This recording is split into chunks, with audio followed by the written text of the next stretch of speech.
Ang ganda mo, Doc. At dahil maganda ka, Doc, bati ka muna sa kada squad natin. Ang ganda, ang bagets. Good morning, magandang umaga. Good energy. Eto na, Doc. Bakit nga ba undiagnosed symptoms ito sa mga adult na parang akala natin, normal lang sa atin, normal lang na nararamdaman natin itong mga sintomas. Ano yung mga sintomas? Ito ha, sabihin ko na. Sige. Yung hypertasker, yung baka makarelate kayo dito, mga mommies, nagluluto, biglang magpi-Facebook, biglang nanonood ng Netflix, biglang magti-TikTok. Oh, may mga ganun pala. Meron pa. Ngayon, meron pa. Ano pa yung isang sintomas? Listening to the same song. Paulit-ulit. Over and over again. Kaka-play lang, i-replay ulit. Until magsasawa kayo dyan. At meron pa. Excessive coffee. Natataman ako dyan. Coffee drinking. Dahil nagka-crave daw ng dopamine.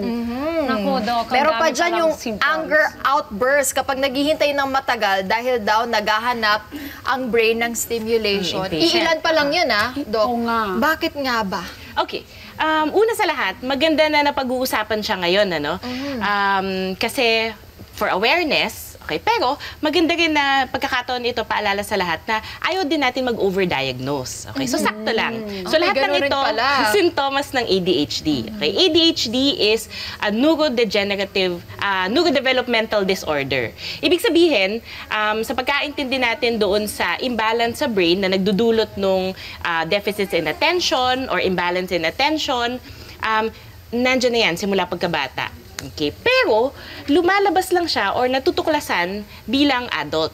Okay. So, kadalasan, sa katunayan, maganda yung, minsan maganda yung dahilan. Kasi, ibig sabihin, it wasn't bothersome hanggang sa paglaki. No? So, ibig sabihin, the symptoms were not severe enough to cause any impairment in functioning. So, what does it trigger, Doc? So, minsan, halimbawa lang, ito yung mga halimbawa, bilang adulting ba? No? Nag-postgraduate studies, nag-college, yung mga madalas, or lumipat mula sa in-person schooling, online. So, yung dati nating coping mechanisms, kung tayo ay merong ADHD symptoms na nababagayan naman natin, no, in terms of functioning, biglang hindi na gumagana. So, minsan ganon. Like, for example, nag-switch ng trabaho. Marami namin nakita yung nag-online. So, what used to work as a student, biglang hindi kaya kasi nakaupo lang ako sa computer ko. Yung ganon. So, when the symptoms start to become more bothersome and affect functioning, natutuklasan siya. So, sa katunayan, kapag na-diagnose siya, dahil lang, dun siya napag-alaman. Pero yung symptoms, nandun na yun, even before. Bata ka pa.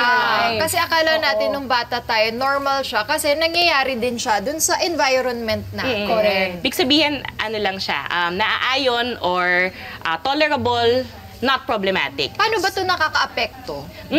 Okay, so, pinakamadalas, ang pinaka-bothersome ay occupational functioning, academic functioning. Huwag din natin kalimutan social, no? So, social interactions, halimbawa, kung meron akong problem with attention or taking instructions, or kapag kausap ako, parang nasa iba yung attention ko, parang hindi ako nakikinig sa kausap ko. Sa katunayan, ito yung mga nakikita ko dun sa mga TikTok videos, So, ito yung mga experience ng may ADHD. Or, sa trabaho, hindi lamang occupational functioning, pero kung mahirap akong katrabaho, yun, so, that would be problematic. Gaano ba kahirap yung katrabaho na yun? Tulad ng hindi ba siya sumusunod? Mga ganun ba yun? Para hindi sumusunod, kumbaga sa bata, kasi kung merong ADHD na, alam natin sa bata, parang pasaway. So imagine kung adult yun, no? Yes.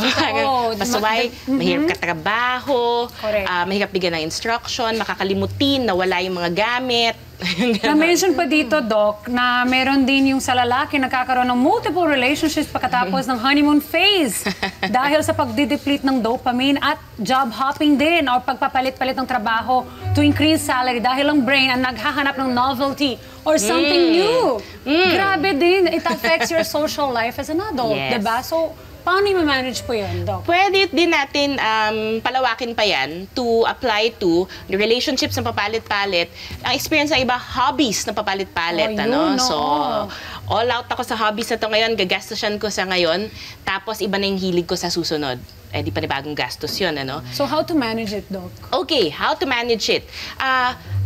intindi natin sa ADHD, hindi lamang yun, noon kasi parang kulang sa focus, ano? Pero ngayon, it's better understood as imbalance in focus. Kasi, bakit kulang ako sa focus dito sa bagay na to, pero hyper-focus ako sa isang bagay.